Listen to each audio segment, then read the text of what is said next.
ये first story मेरे को मेरे दिल्ली से एक मेरे सब्सक्राइबर हैं, अभी कुछ ही दिन पहले उन्होंने मेरे को ये स्टोरी भेजी थी, ज़्यादा दिन नहीं हुए हैं, मेरे ख्याल से हफ्ते 2 हफ्ते की बात है। उन्होंने स्टोरी मेरे को भेजी थी और उन्होंने अपना ज़्यादा कुछ पर्सनल डिटेल्स तो बताने को मना किया था, तो मैं बहुत ज़्यादा उनका नाम वाम तो नहीं बता पाऊँगा, लेकिन वेस्ट दिल्ली में उनका घर हुआ करता था और ये ना 2000 के आसपास की बात है। तो अब तो उसकी एज भी काफ़ी हो चुकी है इस लड़के की, लेकिन 2000 में जिस घर में वो रहा करते थे, उस घर में कोठी थी, मतलब अच्छा परिवार था, 2 भाई थे, उनके मम्मी पापा थे, सारे रहा करते थे घर के अंदर। तो सब कुछ अच्छा चल रहा था उनकी लाइफ में। उसके पापा किसी ज़माने में फैक्ट्री में जॉब करते थे, लेकिन फिर उनका कुछ ऐसा इतना अच्छा काम चला उनका कि एक पॉइंट के बाद उनकी अपनी खुद की भी 2-3 फैक्ट्रीज हो गई थी, सब कुछ उनका बढ़िया चल रहा था। और उस घर में, जिस घर में उनके साथ ये सब इवेंट्स हुए थे, उस घर में रहते हुए भी उनको 10-12 साल हो चुके थे और सब कुछ बढ़िया चल रहा था उनका। फिर क्या हुआ, 2000 के आसपास में उस लड़के का जो बड़ा भाई था ना, उसकी शादी की एज हो गई थी। तो उसके पापा ने बोला कि भाई अब लड़के की एज तो हो ही रही है और सब कुछ अच्छा चल रहा है घर पे, तो इसके लिए एक लड़की ढूंढ ली जाए। तो उसकी शादी करवाने के लिए रिश्ता वो ढूंढने लग गए। इन्हीं दिनों फिर उसके पापा ने अपनी फैमिली में ये शेयर किया, ये बताया कि जिन दिनों मैं फैक्ट्री में जॉब करता था ना, तो मेरा एक दोस्त था और वो बहुत अच्छा दोस्त था मेरा, और उसकी भी एक बेटी है जो कि शादी की उम्र की हो रखी है, और मैंने उसकी बेटी को देखा हुआ, बहुत सुंदर लड़की है, और फैमिली का, उसके परिवार का तो हमें पता ही है, बहुत अच्छा परिवार है। तो क्यों ना एक बार वहाँ चलते हैं उनसे मिलने, तुम लोग भी देख लो, अगर सब कुछ ठीक ठाक रहा तो फिर वहीं रिश्ता कर देंगे। तो उसके घर वाले तैयार हो गए, ठीक है पापा कह रहे हैं तो एक बार चलते हैं हम। तो उसी संडे को ये सारे उनके घर जाने को तैयार हो गए, उस जो इनके फ्रेंड का घर था। तो वहाँ पे गए तो लड़की को देखा, तो लड़की देखते ही पसंद आ गई इन तीनों को, मतलब मम्मी पापा और ये लड़का, 2 जो भी भाई थे, सबको लड़की पसंद आ गई, सुंदर थी लड़की। और फैमिली को तो ऑलरेडी जानते ही थे इसके पापा, तो फैमिली की तरफ से भी ऐसी कोई दिक्कत नहीं थी, लड़की को भी लड़का पसंद आ गया। अब सब कुछ पसंद आ गया इनको, रिश्ता इनका फाइनल हो गया कि भाई ठीक है रिश्ता करते हैं। और 1 महीने बाद की इनकी शादी की डेट रख दी गई कि भाई 1 महीने बाद शादी करते हैं। लेकिन यहाँ पे एक नोट करने वाली बात यह है कि जब ये लोग देखने गए थे ना उनको, लड़की वालों को, लड़की को देखने उनके घर पे गए थे, तब तक उनको ये तो पता था कि कोई देखने आ रहा है उनको, लेकिन तब तक ये नहीं पता था कि इनका बैकग्राउंड क्या है, कितने पैसे वाले हैं, कैसे क्या है, ये नहीं पता था। ये बाद में पता चला था उनको जब इन्होंने रिश्ता फाइनल कर लिया था। तो ठीक है, लड़के दोनों ने एक दूसरे को पसंद कर लिया और 1 महीने बाद की शादी की डेट रख ली गई। अब होता क्या है, ये पंजाबी फैमिली थी जिनके साथ में यह हुआ था, पंजाबी हिंदू फैमिली। तो इनके यहाँ पे ये था, नॉर्मली होता ही है कि कोई भी शुभ ऐसा कोई काम होने वाला होता है शादी ब्याह का, तो गांव में पितरों का कोई मंदिर होता था इनका, तो वहाँ पे जाके पूजा करनी होती है इनको। तो उन्होंने बताया कि इनके भी पंजाब में कोई जगह का नाम नहीं बताया, वहाँ पे इनके गांव में इनके पितर का कोई मंदिर था, तो वहाँ पे जाके प्रसाद चढ़ाना, कढ़ाई वढ़ाई करते हैं, हर फैमिली में हर उसमें अलग अलग हिसाब होता है। तो इनका भी था कि वहाँ पे पूजा करके आनी है और उनको कुछ चढ़ा के आना है। तो शादी से करीब 15 दिन पहले का इनका बना प्रोग्राम कि भाई गाँव चलते हैं और वहाँ पे प्रसाद चढ़ा के आते हैं।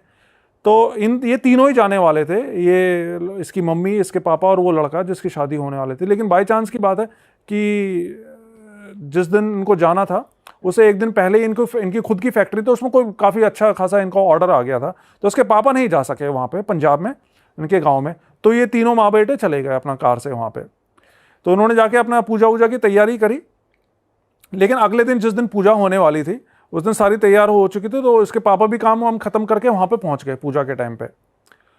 अब वो पहुँच तो गए, लेकिन ये लड़का बताता है कि जब पापा वहाँ पे पहुँचे ना, तो हम ये देख रहे थे कि पापा का चेहरा उतरा सा हुआ है, बड़ा मायूस से हो रखे हैं वो, जबकि इतनी खुशी का माहौल था, मतलब रिश्तेदार वगैरह सब आ रखे थे, सब खुश थे कि लड़के की शादी होने वाली है, और फैमिली का पहला बच्चा था वो, इनका पहला लड़का था जिसकी शादी होने वाली थी।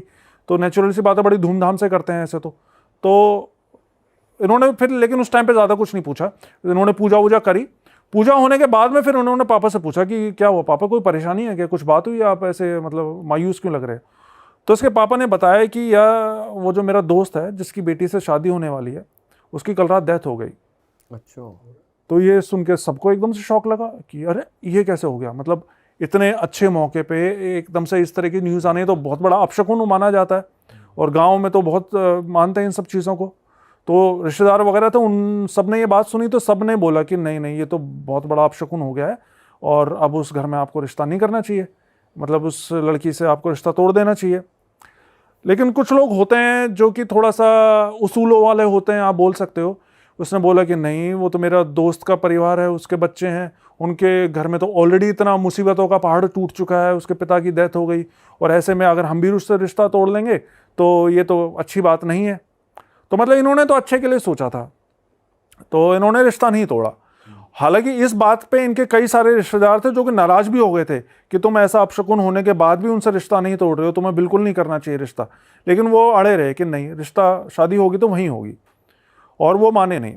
फिर करीब 2 हफ्ते बाद शादी की डेट थी, अपना धूमधाम से शादी हुई इनकी लड़के की, और शादी के बाद वो लड़की इनके घर पे आ गई, जो इसकी भाभी थी, जो इसके पापा के दोस्त की लड़की थी। अब क्या हुआ, शादी के बाद 2-3 महीने तक तो सब कुछ ठीक रहा।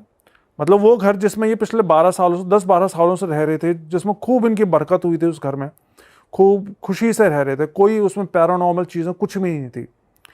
शादी के 2 महीने बाद से ही ना इनको उस घर में एक अलग ही वाइब आने लग गई। जैसे होता क्या है ना, मतलब जिस घर में हम रहते आ रहे हैं शुरू से, वहां पे जरा सा भी कुछ भी चेंज होता है ना वाइब में, तो हमें फील हो जाता है वो। तो ये बताता है कि हमें वहां पे डर लगने लग गया था 2 महीने बाद से, जैसे कि कुछ बहुत गलत हो रहा है, कुछ गड़बड़ होने वाला है। अपने ही घर में डर रहे, अपने घर में उनको डर लगने लग गया।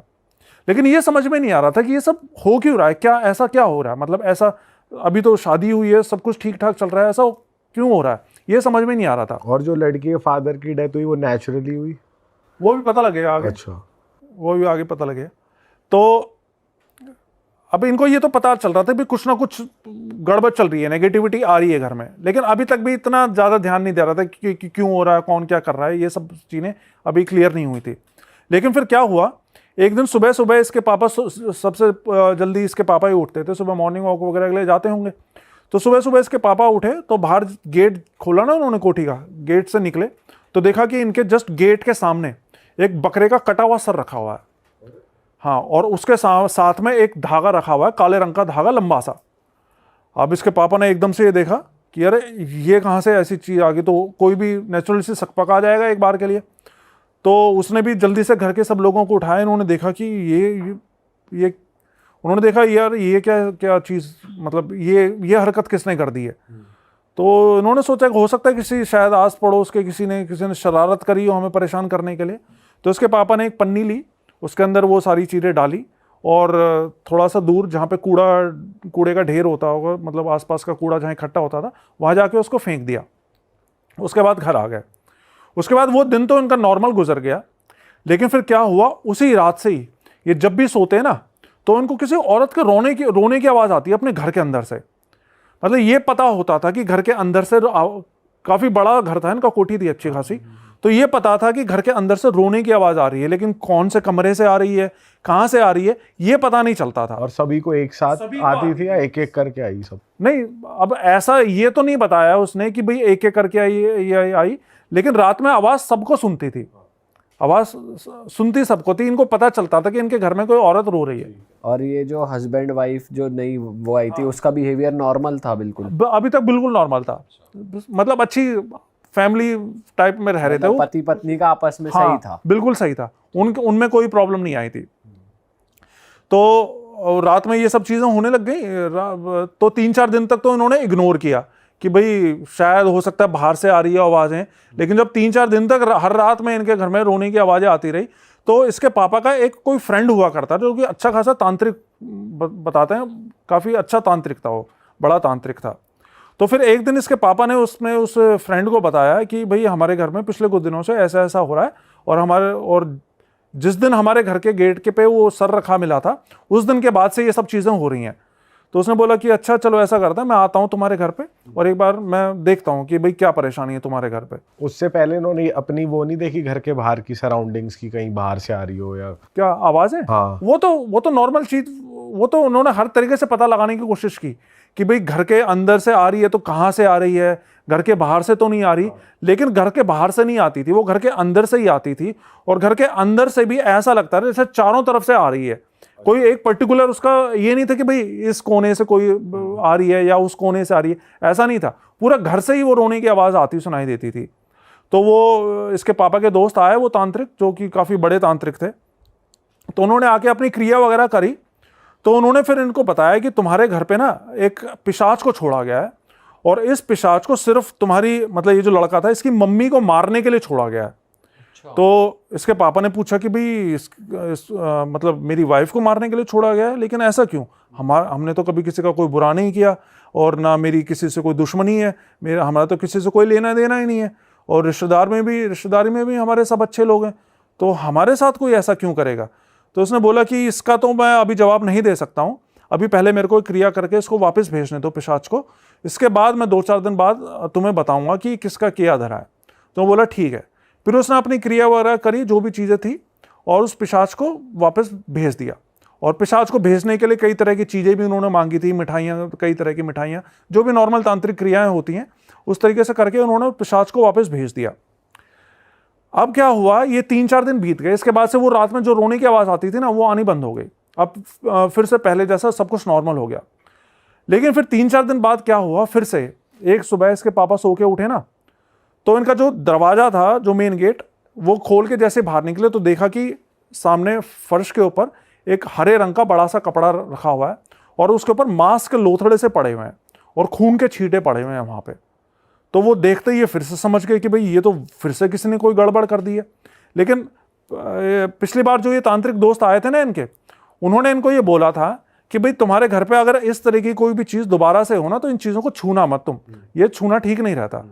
तो उसने ना छुआ नहीं, बल्कि पीछे वाले गेट से निकल के अपनी कार लेकर अपने उस दोस्त के पास पहुंचे, और उसको जल्दी से लेकर आ गए अपने घर पे। तो वो इनका वही तांत्रिक दोस्त वापस से आया इनके घर पे, देखा कि भाई वो सब चीज़ें वहाँ पे रखी हुई हैं, तो उसने अपने जो भी क्रिया वगैरह थी, मंत्र वंत्र थे, वो पढ़ने शुरू कर दिए। लेकिन इस बार क्या हुआ, जैसे ही उसने मंत्र पढ़ना शुरू करा ना, उसको खून की उल्टी हो गई वहीं की, अरे भाई तांत्रिक को। और जबकि वो अच्छा खासा शक्तिशाली तांत्रिक था, उसको खून की उल्टी हो गई, और खून की उल्टी होते के साथ ही वो तो उल्टे पाँव वहीं से भाग गया। उसने कहा कि भाई मैं अभी कुछ नहीं कर सकता हूँ, मेरे को यहाँ से जाना होगा, और वो फिर वहाँ से घर से भाग गया। अब वो चला गया तो वो तो सब चीज़ें वहीं पड़ी हुई थी, मांस के लोथड़े उथड़े अभी भी घर के सामने पड़े हुए थे। फिर ये बताता है कि इसके पापा ने फिर से एक पन्नी ली, और वो सब चीज़ें उठाई, एक पन्नी में बांध के साथ में जो गंदी नाली थी उसमें फेंक दिया। लेकिन फिर उसी रात को इनके साथ में पता है क्या हुआ, रात में जब ये लोग अपने अपने कमरों में सो रहे थे ना, तो इनको घर के बाहर जो इनका वो तो हॉल था, जहाँ पे इनकी सारी डाइनिंग टेबल कुर्सियाँ उर्सियाँ रखी हुई थी, इनके सारी की सारी चीज़ें ऐसे उठ मतलब ऐसे हवा में उड़ने लगी जैसे कोई उठा उठा के उनको पटक रहा हो बुरी तरह, दीवारों से टकराने लगी, चकनाचूर होने लगी, किचन में जितने बर्तन थे सारे इधर उधर होने लग गए, हवा में उड़ रही है सारी चीजें। मतलब चीज ऐसे ऐसे जैसे मैं ये जैसे कप रखा हुआ है, इस कप को मैं उठा के दीवार पे फेंक के मारूंगा ना, तो इस तरीके से हो रहा था जैसे कोई उठा उठा के फेंक रहा है चीजों को। तो ये बताता है कि हमें उस वक्त ऐसा लग रहा था जैसे हमारे घर के अंदर पूरी कोई भूतों की भूचाल आ गया हो। हाँ, भूचाल आ गया, भूतों की पूरी फौज घुस गई है हमारे घर में, तो ऐसा लग रहा था हमको। और मदद वाला कोई था नहीं, क्योंकि एक वही थे तांत्रिक, और रात में ये मेरे ख्याल से 2-3 बजे की बात है जब इनके साथ में ये सब हो रहा था। तो जैसे तैसे पूरे मतलब एक कमरे के अंदर सारे के सारे दुब के रहे, और फिर जब सुबह दिन निकला ना, फिर इन्होंने जाके हॉल में देखा तो पूरे हॉल का सामान सारा तहस नहस हुआ पड़ा था। तो इसके पापा फिर से उस अपने दोस्त के पास गए, क्योंकि इनको समझ में आ गया था कि भाई ये तो कोई बहुत ही बड़ी मुसीबत घर में घुस गई है। तो ये अपने दोस्त के पास गए, तो दोस्त के पास गए तो देखा कि उसकी तो वैसी मरने की जैसी हालत हो रखी थी उसके दोस्त की, मतलब उसकी ऐसी हालत हो रखी थी वो बोल भी नहीं पा रहा था ठीक से। तो इसने अपने दोस्त को बताया सारी बात कि जी हमारे घर में तो ऐसा ऐसा हुआ, हमारा तो सारा सामान तहस नहस हो गया, और तुम भी वहाँ से उस दिन भाग गए थे, तो कुछ तो बताओ हमारे घर में ऐसी कौन सी चीज़ घुसाई है, कुछ तो हमारी मदद करो।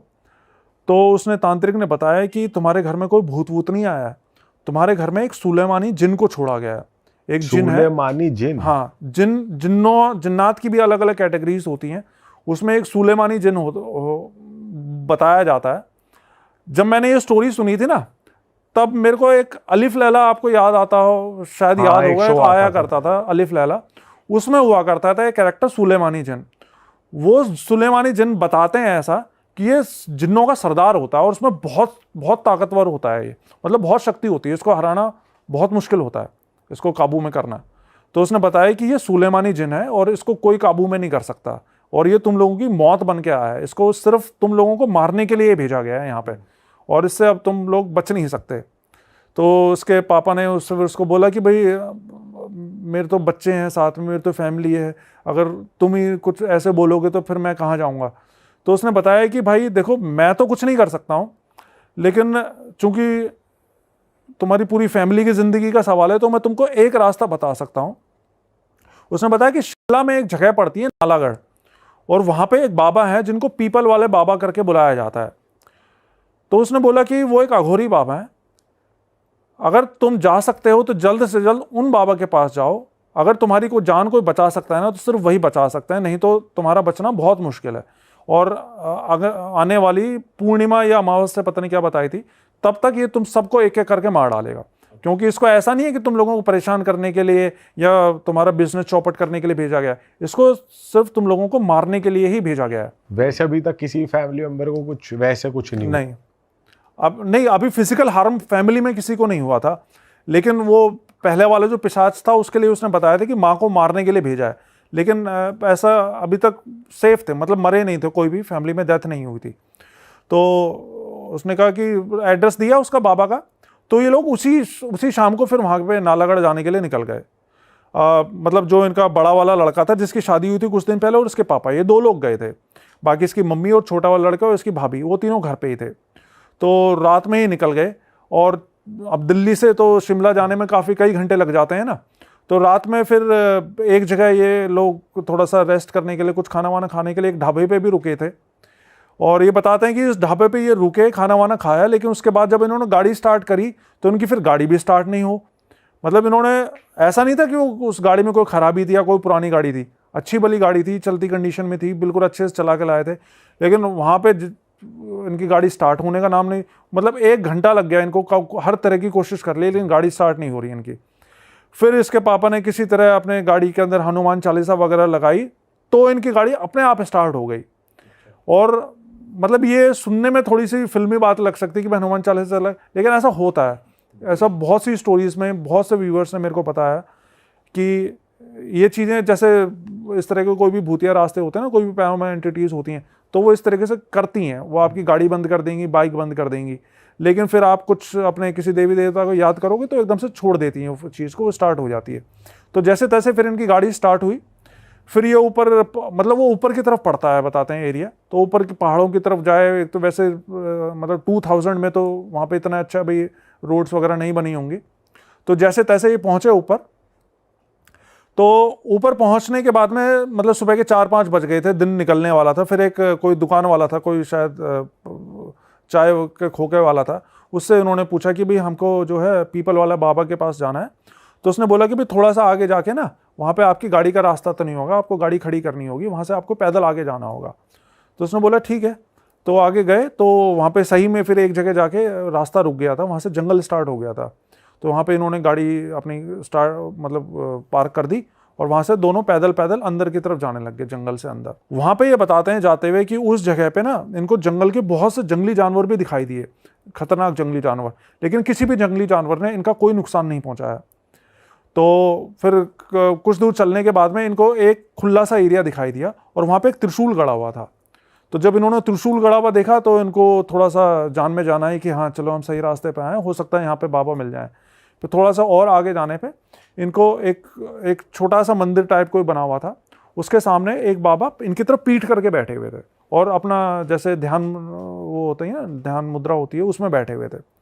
तो ये पीछे जाके उसके खड़े हुए, तो बिना बाबा ने इनकी तरफ देखे, बिना कुछ बोले, बिना कुछ पूछे, उसने बोल दिया कि अच्छा तुम दोनों आ गए बच्चा, तुम्हारे घर पे जिस जिन को भेजा हुआ है उस जिन को, मुझे पता है तुम्हारे घर पे किसी जिन को भेजा हुआ है तुम्हें मारने के लिए, लेकिन कोई बात नहीं, तुम यहाँ पे आ गए हो तो अब सब ठीक हो जाएगा।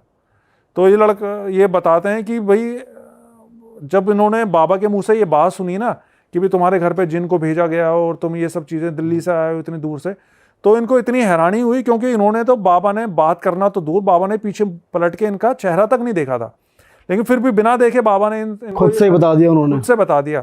मतलब होती हैं सिद्धियाँ होती हैं बाबाओं के पास में, तो बाबा ने खुद से इनको बता दिया।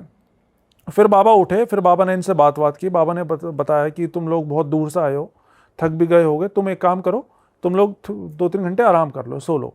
तो वहीं खुले एरिया में कुछ चारपाइयाँ डली हुई थी, तो वहाँ पे ये लोग दोनों बाप बेटे वहाँ पे सो गए 2-3 घंटे के लिए।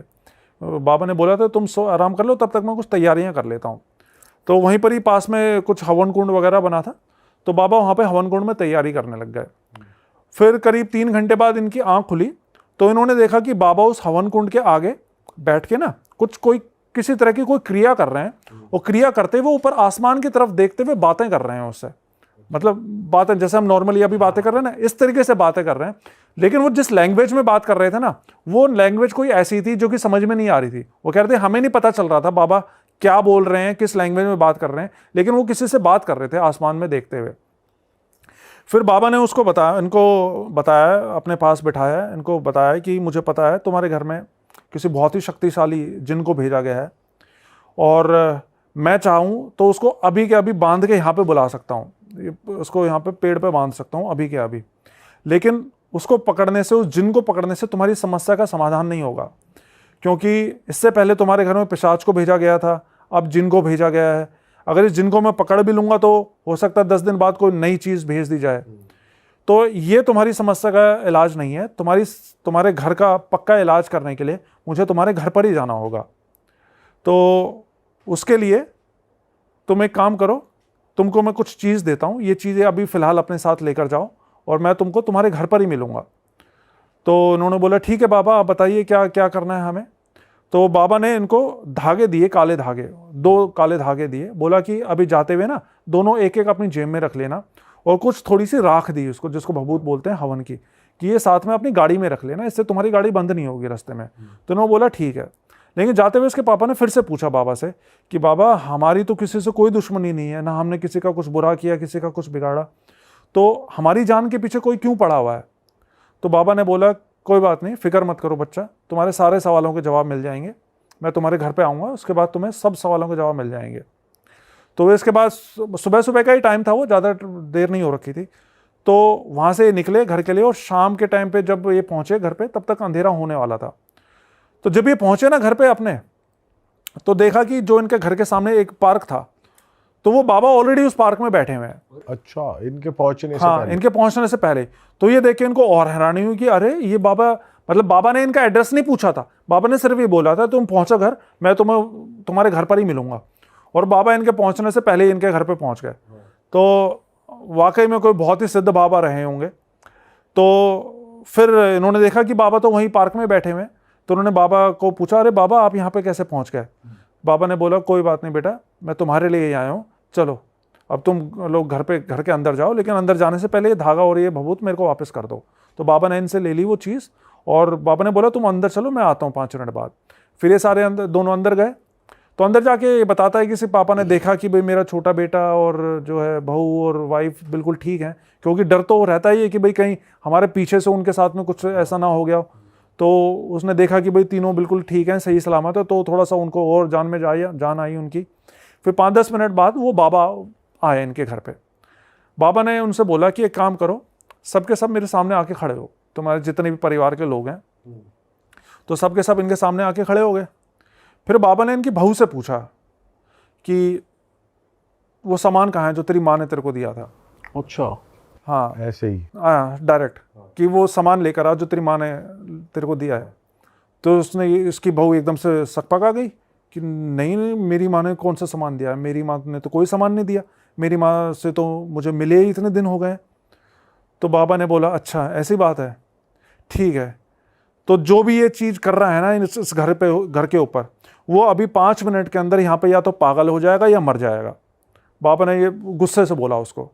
तो बाबा की बात सुन के वो ऑर्डर गई, वो बोली कि नहीं बाबा, नहीं ऐसी बात नहीं है, मुझे अभी अभी याद आया कि कल रात को मेरी माँ आई थी मेरे से मिलने के लिए और वो कुछ सामान देकर गई है मेरे को। तो बाबा ने बोला अच्छा जा लेकर आ वो सामान, क्या है सामान लेकर आ। तो वो अंदर गई अपने कमरे में, अलमारी से एक पोटली निकाल के लेकर आई, हरे रंग की पोटली। तो बाबा को वो पोटली दी, तो बाबा ने वो खोली पोटली, तो उसके अंदर से 7 लौंग और कुछ सिंदूर और इस तरह की चीज़ें कुछ निकाली। फिर बाबा ने जब वो चीज़ें निकाली ना, फिर बाबा ने उसके ऊपर चिल्ला के बोला कि क्यों मारना चाहती है तू उन लोगों को, बता। तो तब तक तो इन लोगों को यकीन ही नहीं हो रहा था कि भाई हमारी बहू ऐसा कर रही है। लेकिन फिर इसकी बहू ने अपने मुंह से सारी बात बताई इनको। इसकी बहू ने बताया कि मेरी माँ जो है वो तांत्रिक के चक्कर, इन सब बाबा बाबाओं के चक्कर लगाती है, बहुत सालों से लगाती आ रही है। तो जब ये रिश्ता हमारे पास में आया और हमें पता चला कि ये लोग इतने पैसे वाले हैं, तो मेरी माँ के और मेरे मन में लालच आ गया। तो हमने सोचा कि शादी के बाद अगर ये लोग मर जाएं तो इनकी सारी प्रॉपर्टी हमारी हो जाएगी। और ये सोच के मेरी माँ ने इनके ऊपर में ये सब चीज़ें करवाना शुरू कर दिया। और वो सब चीज़ें जो इनके घर में होती थी ना, वो और कोई नहीं, इसकी माँ करती थी इस लड़की के थ्रू, अपनी बेटी के थ्रू। तो यही रखती थी सारा ये सामान? रखती थी और वो भिजवाती थी इसकी, उस लड़की की माँ। तो और फिर इसके पापा की मौत कैसे हुई थी इस लड़की के, उसका भी ये बात भी खुली। बाबा ने फिर पूछा, अब ये बता कि तेरे बाप की मौत कैसे हुई थी, तेरे पिताजी कैसे मरे थे।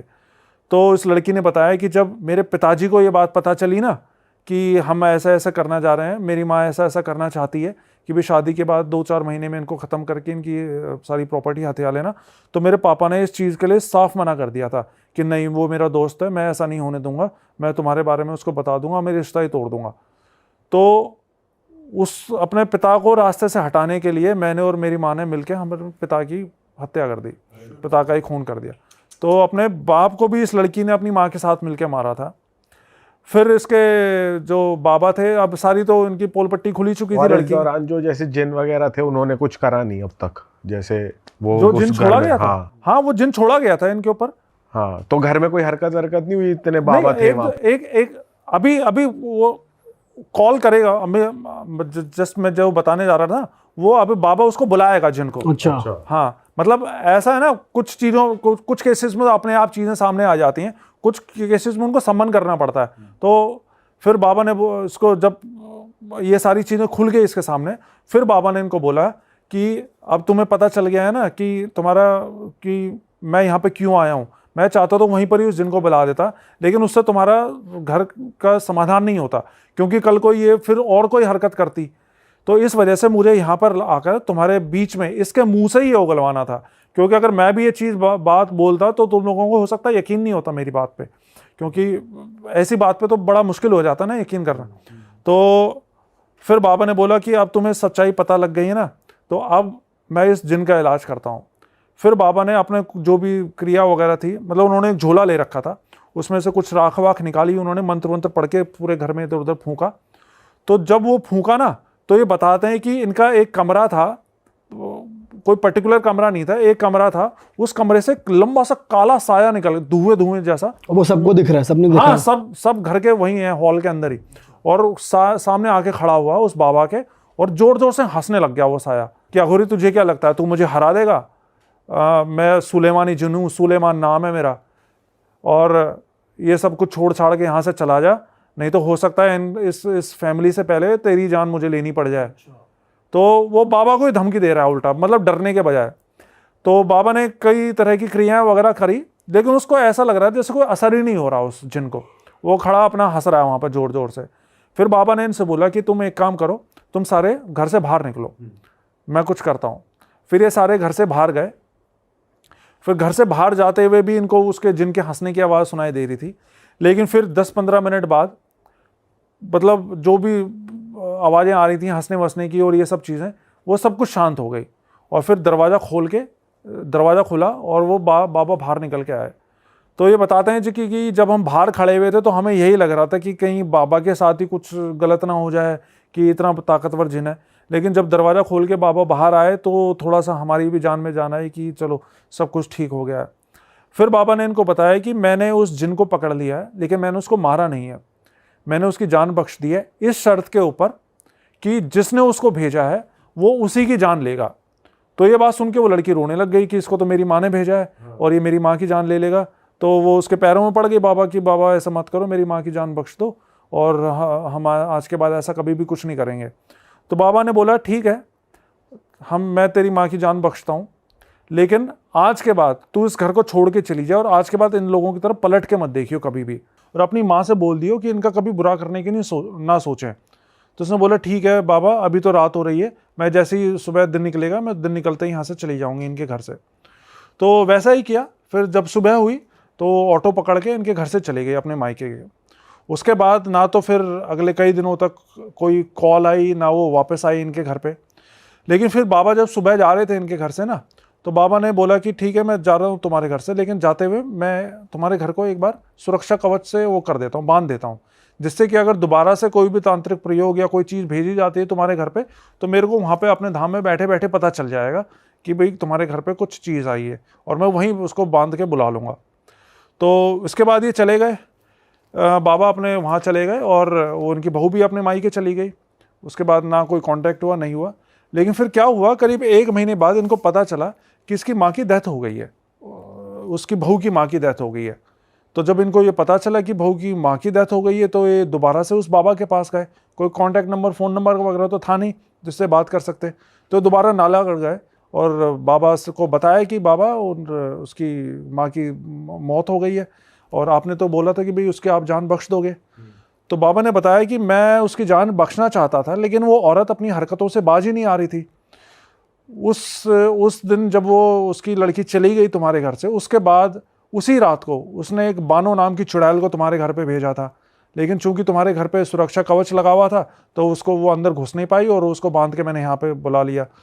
और उसके बाद भी वो आए दिन कभी कुछ और कभी कुछ तुम्हारे घर पे वो चीज़ें छोड़े जा रही थी, वो बाज नहीं आ रही थी। मैंने उसको बहुत कोशिश करी समझाने की इन सब चीज़ों से बाज आ जा, लेकिन वो नहीं मान रही थी। इसलिए आखिर में मुझे इस जिन को छोड़ना ही पड़ा। और जैसे कि इसने वादा कर रखा था जिन ने कि जाते ही उसी की जान लेगा जिसने इसको भेजा है, तो इसने सबसे पहले उसी की जान ले ली। तो ये थी ये पूरी स्टोरी। सिर्फ लालच की वजह से वो, मतलब अच्छा भला करते हैं लोग ऐसे लालच की वजह से। भाई वैसे ही सब कुछ तो था ही, उसके बाद शादी तो हो ही गई। शादी हो गई थी, वो उस घर में ही आ गई थी। मालकिनी थी वो एक तरीके से घर की। बट उसके माइंड में ये था ना कि सारी प्रॉपर्टी मेरी हो जाए, इन सभी को निपटा दूं, सब कुछ ही मेरा हो जाए, मैं ही मालकिन बन जाऊं, कोई पूछने वाला ही ना हो सब कुछ। लेकिन वही ना, लालच का बुरा नतीजा। भाई एक और इंटरेस्टिंग चीज़ है आपके साथ कि आप इंडिया के बाहर भी होकर आए हो। मतलब इंडिया में तो आपने पूरा कोने कोने नाप ही दिए, आप रशिया में गए हो। भाई मैं चाहता हूँ वहाँ का क्या कॉन्सेप्ट है, ज़रा कुछ बताओ, वहाँ क्या एक्सपीरियंस था? इसका कंसेप्ट ये था और एक मोटिव भी था भाई कि इंडिया के भूतों की प्रॉब्लम तो मैं समझ गया हूँ, आप कह सकते हैं कि कोई घर से परेशान था, किसी को मुक्ति चाहिए थी, किसी की विशेस फुलफिल नहीं हुई थी, ये जो कॉमन रीज़न, किसी की अनटाइमली डेथ किसी हो की गई, अनसर्टेन डेथ हो गई। तो ये आज तक के सारे रीजंस मुझे जो मोस्टली मिले हैं। तो मेरा भाई शुरू से ये था, जब मैंने इस पैरानॉर्मल इन्वेस्टिगेशन को प्रोफेशनली स्टार्ट कर दिया, तो मेरे को ये था कि यार इंडिया को रिप्रेजेंट करना है, क्योंकि बाहर की कंट्री के लोगों की ना एक अलग वैल्यू होती है, गवर्नमेंट उन्हें बहुत सपोर्ट करती है, एक तो सपोर्ट नहीं है यहाँ पे। तो मैं रशिया गया भाई, मेरे को ये था कि वहाँ के भूत क्या चाहते हैं, भाई रशियन भूत क्या चाहते होंगे। तो भाई वहाँ इन्वेस्टिगेट करने गए 6,000 रुपए। और गए भी रशिया। 6,000 भाई ये तो 6,000 तो नहीं, वहाँ तो हमारे 6 लाख लग गए थे इस इन्वेस्टिगेशन को करने में, आप कह लो। तो भाई वहाँ पे मैं गया, मेरे को शुरू से था कि यार बाहर के घोस्ट क्या चाहते हैं यार, ये क्या सोचते होंगे, इनके जो मतलब सोचने का, एग्जिस्ट करने का रीज़न क्या होता होगा। यहाँ की एग्जिस्टेंस तो पता चल गई इंडिया वालों की, इनके भूतों को पता है मुझे, ये इनको यही चाहिए, लेकिन बाहर के भूत क्या चाहते हैं। तो भाई मैं वहाँ पे गया था, एक मतलब करी तो मैंने वहाँ 3-4 लोकेशन है रशिया में। वहाँ पे भाई मैं गया था, एक 5 लाख ग्रेवयार्ड्स हैं रशिया में। ये जगह है त्वेर के पास, मतलब मॉस्को और सेंट पीटर्सबर्ग के बीच में एक जगह पड़ती है त्वेर, और वहाँ पे सबसे ज़्यादा बियर मिलते हैं बताते हैं। तो उस जगह पे भाई बताते हैं कि रात को कोई उस रोड को भी क्रॉस नहीं करता। अगर आप उस रोड पे जाओगे तो आपको 5 लाख ग्रेवयार्ड बहुत बड़ी चीज़ होती है, बहुत बहुत बड़ा रास्ता है वो। तो भाई मैं अपने वहाँ लोकल फ्रेंड्स के साथ गया, उनको मैंने इनवाइट किया, मैंने भाई मेरे साथ चलना पड़ेगा क्योंकि ये जगह तो जानी है। क्योंकि उन्होंने मेरे को बताया कि इस ग्रेवयार्ड के पास लोग ना घोस्ट को चलते हुए देखते हैं, लोगों को रोड पे आत्माएं नज़र आती हैं और आवाज़ें आती हैं, पुलिस भी वहाँ पे घूमती नहीं है भाई। तो वहाँ पे उन्होंने कार स्टॉप करी, कार स्टॉप करने के बाद भाई मैं सीधा ग्रेवयार्ड के अंदर चला गया। अब मैं वहाँ गया हूँ, वहाँ जाने के बाद भाई मुझे स्मेल आ रही है, बहुत ज़्यादा स्मेल आ रही थी, और ग्रेवयार्ड भी एक नहीं थी भाई, हज़ारों थी, और गलती से मेरा पैर भी उन पे पड़ रहा था क्योंकि अंधेरा बहुत था, जंगलों के बीच में था। तो भाई जब मैं वहाँ गया, देखा वो लोग मुझे फ़ोन कर रहे हैं, वो भाई घबरा गए क्योंकि मैं 10 मिनट तक तो अंदर ही था जहाँ पे इंसान नहीं जाते।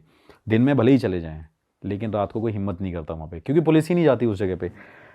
भाई वहाँ पे मैं इन्वेस्टिगेशन करने के लिए फिर मैंने वहाँ के लोकल पर्सन को बुलाया कि भाई ये ट्रांसलेट करेगा, क्योंकि भाई वो तो रशियन ही समझेंगे। तो भाई वो ट्रांसलेट कर रहा है। ऑल्दो मुझे वहाँ पे ये चीज़ नहीं मिली कि वहाँ पे कोई स्पिरिट है उस टाइम पे, क्योंकि इनके साथ एक और भाई ऐसी चीज़ है कि ज़रूरी नहीं है कि कोई भी घोस्ट स्पिरिट अपनी एग्जिस्टेंस आपको उस टाइम पे प्रूव करे ही करे। हो सकता है आज नहीं करना चाहती, सेकंड टाइम करे, क्योंकि नॉर्मली भी होता है ना, मैं आपको बोलूँ यार मेरे साथ यहाँ चल रहे, आप मना कर दोगे, मैं फिर दूसरे दिन आपको अप्रोच करूँगा भाई मेरे साथ चल रहे यहाँ पे, तो बोलोगे चल यार इसने कल बोला था तो चल लेते हैं। तो ये भी रीज़न हो सकता है। लेकिन वहाँ पे एक नेगेटिविटी, मैं अकेला बंदा नहीं हूँ बताने वाला, पूरा रशिया और पूरा तुएर जानता है कि वहाँ पे भाई घोस्ट भटकते हैं। लेकिन वहाँ पे जो सबसे बड़ी चीज़ होती है वो है ब्लैक मैजिक। अच्छा, हाँ वहाँ भी करते हैं लोग भाई, वहाँ तो सबसे ज़्यादा करते हैं। इंडिया में तो लोग ब्लैक मैजिक क्या कर रहे हैं, वहाँ के जो ब्लैक मैजिक करते हैं आप तो भाई अंदाज़ा भी नहीं लगा सकते हो। वहाँ का भी सेम रिचुअल है जैसे भाई सेम रिचुअल तो मैंने यहाँ पे बहुत बड़े घटिया से देखे हैं, लेकिन वहाँ का रिचुअल जो मैंने देखा है वो मैंने शायद कभी देखा ही नहीं है। मैं आपको वीडियोस भी शेयर करूँगा, अब ये वीडियोस देखना, आपको पता चल रहा होगा कि वहाँ पे एक हस्बैंड वाइफ दोनों साथ में जा रहे हैं उस ग्रेवयार्ड में। ये रियल वीडियो है जो पुलिस वालों ने वहाँ पे पकड़ा, क्योंकि लाइट जल रही थी और दूर पुलिस तो रहती है लेकिन उस ग्रेवयार्ड के आसपास नहीं रहती। वहाँ पे 2 रशियंस, एक हस्बैंड वाइफ उस ग्रेवयार्ड में जा रहे हैं। एक के हाथ में नाइफ है, एक बंदे ने अपने पूरे सर के बाल हटा रखे हैं, कपड़ा सर पे बांध रखा है, और वो उस नाइफ से अपने हस्बैंड को मतलब लाइक मारेगी। वो नाइफ और चाकू उसमें घुसेड़ देगी, और वो कहते हैं कि जब वो उसकी बलि ले लेगी अपने हस्बैंड की, तब वो जो चाहती है तब उसकी इच्छा वैसे पूरी होगी। अच्छा, ये उनका एक पैटर्न है, आप कह सकते हो। और हस्बैंड जा भी रहा है। हस्बैंड जा रहा है भाई, अब वीडियो देखना, उसमें हस्बैंड मतलब पूरा तैयार है। वहाँ पे उन्होंने भेड़िए भी, गोट पकड़ रखी है, और 1-2 जानवर लेके जाते हैं। अगर आप देखोगे, मैं आपको वीडियोस दिखा रहा हूँ, आप देखना, इसमें चाकू अलग अलग हैं, चाकू के ऊपर घोस्ट की पिक्चर बनी हुई है। मतलब बहुत डिफरेंट है, बहुत अलग ही एक, जैसे हर जगह कल्चर अलग होता है तो उनका ब्लैक मैजिक करने का भी पैटर्न बहुत डिफरेंट है। और वहाँ पे बताते हैं कि मोस्टली लोग ब्लैक मैजिक करने आते हैं, और सबसे ज़्यादा ग्रेवयार्ड के ऊपर रख के बंदे अपने आप को मारते हैं, खुद को। हाँ, कहते हैं कि उनकी विशेष तभी पूरी होंगी जब तो वो ये ऐसे जैसे sacrifice हस्बैंड करेंगे। को एक तरीके से उसने कंट्रोल कर लिया कि वो उसके साथ जा रहा है और मरने को तैयार है कि भाई हाँ भाई तो यही तो ब्लैक मैजिक करने का उनका पागलपन है। तो जो बंदे और ये जो बंदे खुद को मारते हैं, तो वो जान से नहीं मारते अपने आप को, नहीं, जान से ही मारते हैं। तो विशेष क्या पूरी करेंगे फिर जब मरी कुछ होगा भाई, उनका थॉट प्रोसेस अलग है। कहते हैं ना कि भाई अब जैसे कई जगहों पे बोलते हैं कि अपने आप को मार लो हमें जन्नत नसीब होगी, ऐसी बातें बोलते हैं। तो भाई वो अपने आप को मारते हैं, तो उसके बाद उन्हें लगता है जो वो चाहते हैं। कुछ लोग इसलिए भी मारते हैं कि वो हेवन में डायरेक्ट चले जाए, हेवन में एंटर कर दें, क्योंकि कई लोगों को ऐसा लगता है कि भाई हमने बहुत बुरे कर्म कर रखे हैं, अब हमें हेवन चाहिए, और हेवन पाने का शायद ये एक सिंपल वे है, तरीका है। तो भाई रशिया में इस तरह की चीज़ें सबसे ज़्यादा होती हैं। मतलब लाइक ये बहुत अलग एक्सपीरियंस था। मैंने वहाँ पे ऐसी चीज़ें देखी, वहाँ पे नाइफ पड़े हुए थे। जब मेरे ट्रांसलेटर ने, मतलब वो फ्रेंड ही था मेरा, उसने मुझे बताया कि भैया देखो ये नाइफ पड़ा हुआ है यहाँ पे, लोग यहाँ पे रस्सियाँ बांध के आते हैं, लोग यहाँ पे लाइक बकरियों को बांध के ले आते हैं, कोई डॉग को लेके आता है, उनका सर काटते हैं और उसके बाद वहाँ पे रखते हैं, और फिर वो रिचुअल करते हैं जो एक्चुअली करते होंगे। मुझे नहीं पता वो प्रोसेस क्या है, लेकिन प्रोसेस में ये सब होता है, ये मुझे पता है कि ये सारी चीज़ें होती हैं। भाई आपको कोई दिख जाता करता हुआ यार, भाई अगर मेरे को दिख जाता तो मैं सच में पकड़ लेता जाके, क्योंकि मुझे बड़ा शौक है। मैंने आपको बताया कि मैं टेढ़े रास्ते बहुत अपनाता भाई हूं। आप पे चला देता चक्कू छुरी। कोई बात नहीं भाई, अब और वो तो बोलता भी रशियन है। तो भाई हम फिर कहते हैं ना, हम भी यूपी वाले हैं भाई, तो हमें भी हम भी किसी से डरते भाई नहीं वहां हैं तो भाई। अपना वेपन भी नहीं था आपके पास। भाई वेपन नहीं था, लेकिन इतने कमजोर नहीं है भाई कि डर जाएं। अगर कमजोर होते और ये सब चीजें सोचते तो आज इस फील्ड में नहीं होते, क्योंकि पूरे इंडिया में ऐसी ऐसी जगहों पे रात को भाई जेलों में भी बंद रहे हैं, पुलिस वालों ने भी पकड़ा है, मारे भी हैं, पिटे भी हैं, सब कुछ किया है। इस फील्ड में घुसना कोई आसान बात नहीं है भाई। लोग, हाँ, अगर कोई फेक वीडियोस बनानी है, that is a different thing भाई। क्या आप कहीं भी किसी भी ग्राउंड में वीडियो बना दो, खेतों में वीडियो बना दो, लाइक बहुत सारे लोग बहुत से पैरानॉर्मल इन्वेस्टिगेटर ये कर रहे हैं, फेक वीडियोस बना रहे हैं। भाई उनको ना पैसा कमाना है, मुझे इज्जत कमानी है। और दूसरी चीज़ ये है कि ये चीज़ें ना भाई हटानी है लोगों के माइंड से। और दूसरी बात ये है कि भाई इंडिया को रिप्रेजेंट करना है यार। ऑल्दो मेरा भी मन करता है भाई, मैं भी गाने लिख के बैठा हूँ कि मैं भी अपने गाने निकाल लूँ। इतना ठीक ठाक तो दिखते हैं हम भी कि गाने निकाल लें, कभी कुछ कर लें। बहुत सारी चीज़ें पड़ी हुई हैं। मैं दुबई भी रहा, मेरे को था वहाँ पे भी इन्वेस्टिगेशन करूँगा। मैं दुबई सेटल होने के लिए भी गया, लेकिन मैं वापस आ गया। मेरे दिल ने गवाही नहीं दी, मैं अपना पैशन कैसे छोड़ दूँ। और भाई वो कॉन्सेप्ट भी पता चला, जैसे यहाँ के भूतों का तो है कि भाई इच्छा पूरी नहीं हुई या ये नहीं हुई, तो वहाँ के उनका क्या इशू रहता है? उनका भाई मतलब एक्चुअली मैंने इतना डीपली स्टडी नहीं किया, लेकिन वहाँ पे जो मुझे बताया गया वो ये होता है कि भाई वो गोस्ट सबसे ज़्यादा ना अटैक करने के उसमें रहते हैं। बाहर के भूतों में ये है कि वो अटैक ही करना चाहते हैं। वो हमेशा किसी को खुश नहीं देखना चाहते, हमेशा एग्रेशन में रहते हैं, हमेशा सबको एग्जिस्टेंस अपनी प्रूव कराएंगे। क्योंकि आपने बहुत सारी वीडियोस में भी देखा होगा कि मोस्टली फॉरेन की वीडियोस में कुछ ना कुछ टेबल हिल रही होती है, आवाज़ें आ रही होती हैं। ये चीज़ें इंडिया में नहीं होती इतनी जैसे ज़्यादा। भाई इंडिया में भी होती हैं, मतलब अपनी एग्जिस्टेंस तो प्रूफ कराते हैं ऐसे नेगेटिव, लेकिन ऐसा नहीं होता कि भाई सोफा ही हिल गया, टेबल ही हिल गई।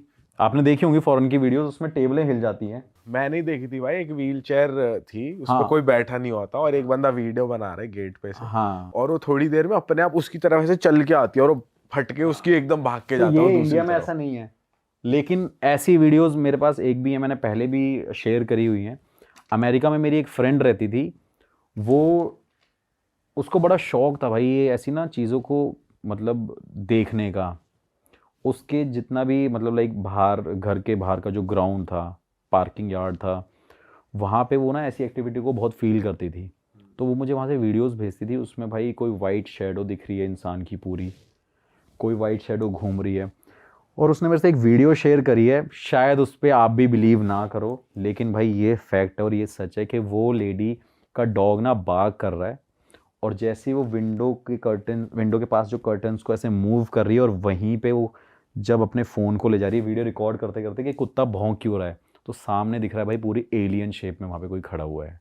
वो वीडियो मैं आपको दिखा दूंगा। वो लगा देंगे इस पे यहाँ पे ना। हाँ लगा देना, और आप दिखाना भाई, आप खुद नहीं बताओगे एडिटिंग है। बड़े बड़े एडिटर भी बोल रहे हैं कि अगर ये फेक वीडियो है। और एक भाई एक 60 मतलब लाइक 55-60 अराउंड उसकी एज है, वो क्या एडिटिंग करेगी, ऑलरेडी उसको क्या ज़रूरत है। वैसे उसने डाली हुई है वो फोटो, मेरे पे भेजी हुई है, मेरे को दिखा, मेरे पास है वो वीडियो। तो भाई ऐसी चीज़ें हैं। तो बाहर क्या है, बाहर एग्जिस्टेंस सबसे ज़्यादा प्रूफ होती है और वो शो भी करते हैं। लेकिन यहाँ पे क्या है, कुछ नहीं बोलते।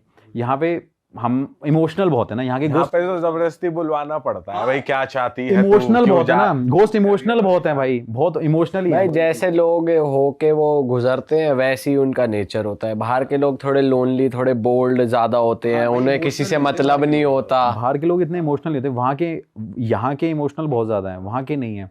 तो बहुत मतलब टू द पॉइंट चीज़ें करते हैं, समझ रहे हो। आंसर देना है तो देना है भाई, देना भी कैसे कि टेबल ही हिला देनी है। ऐसी चीज़ें होती हैं। तो बाहर का कंसेप्ट भाई ये था मेरा जानने का, अभी भी स्टिल गोइंग प्रोसेस है, अभी भी मैं लर्न भी कर रहा हूँ। तो अभी कहाँ जाने की प्लानिंग है? भाई मैं अभी मेरा मतलब लाइक मैं कनाडा जाऊँगा। तो कनाडा में बहुत सारी हॉन्टेड थाईलैंड प्लेसेस भी हैं। तो बता रहे थे, वहां भी हो क्या रखा? थाईलैंड में भाई हाँ, एक मतलब लाइक वहाँ पे शिप पार्क होते हैं, जो मतलब शिप को क्या बोलते हैं मेरे उसको एग्जैक्ट, डॉक हाँ।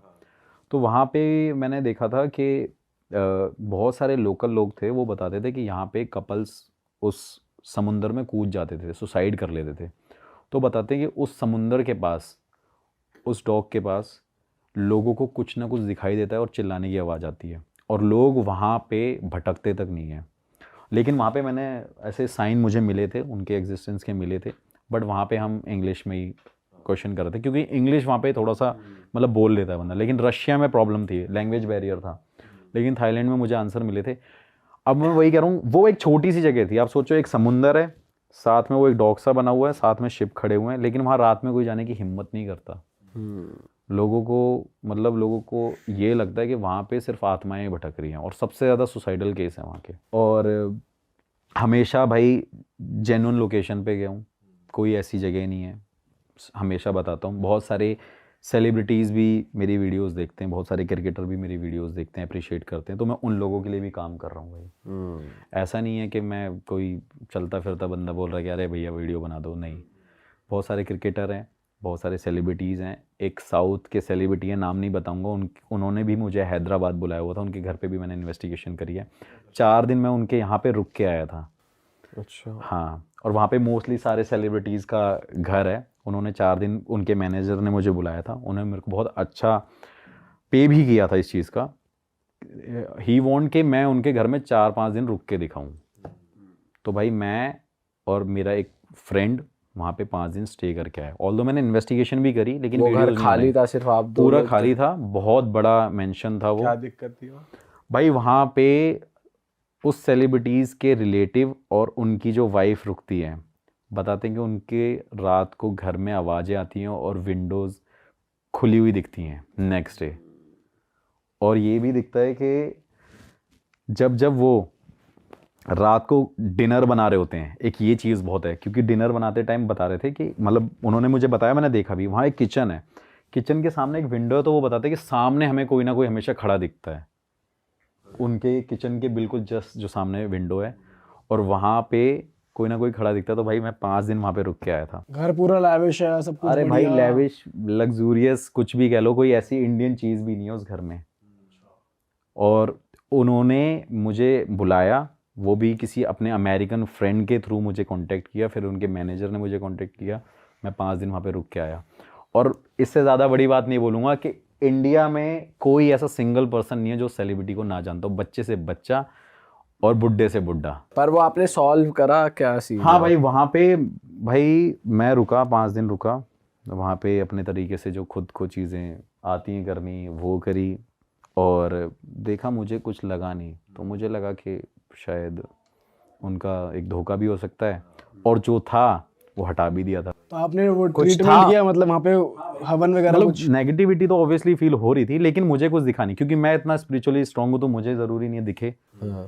अब सीधी सी बात है ना भाई, एक जैसे डॉग है और एक कैट है, तो भाई डॉग अगर कैट को डराएगा तो कैट भागेगी, लेकिन वहीं भाई एक सामने एलिफेंट हो गया, टाइगर हो गया, उसके पास डॉग जाएगा तो वो कैसे डरेगा। तो वही सेम पैटर्न आप मेरे ऊपर अप्लाई कर सकते हो और कह सकते हो कि भाई मेरे को डर नहीं लगा, नेगेटिविटी फील हुई थी। तो आपने वो ठीक कर दी? फिर वहाँ पे उनके लिए मैंने पूजा कराने के लिए यहाँ से 8 पंडित भेजे थे उनके मेंशन में। हाँ, 2 दिन तक उन्होंने कंटिन्यू करी वो पूजा, फिर मैं गया था। फिर वो पूजा कराने के बाद वो घर ठीक हो गया, और भाई अच्छे कांटेक्ट भी हैं।